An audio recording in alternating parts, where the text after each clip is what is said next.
नमस्कार. मी काही दिवसापूर्वी तुम्हाला म्हटलं होतं की मला मुसंडी नावाची कादंबरी एक भेट आलेली आहे. आणि ती कादंबरी कशी आहे मी तुम्हाला हे सांगणार वाचल्यानंतर. ती कादंबरी आज वाचून झाली आणि तुम्हाला सांगायचा योग आलाय. कादंबरी अप्रतिम आहे. त्यातला जो हिरो आहे ना, तो हिरो मीच आहे असं मला ती कादंबरी वाचताना वाटायचं. मी खूप भावनिक झालो होतो. कारण ते गरिबीचे चटके असतील, त्या मुलाचं प्रेम असेल, त्याचं संघर्ष असेल आणि त्याच्यानंतर कुस्ती क्षेत्रात त्याने मिळवलेलं यश.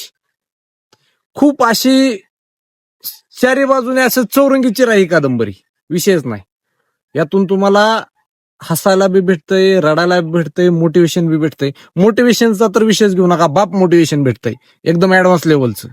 या कादंबरीचे लेखक आहेत अमोलजी करे आणि अविनाशजी करे. अमोलजी करे हे सीआरपीएफ जवान आहेत आणि विशेष म्हणजे ही कादंबरी भारतीय सैन्याला समर्पित आहे. अमोलजी आणि अविनाशजी तुमच्या पुढील वाटचालीस खूप खूप शुभेच्छा.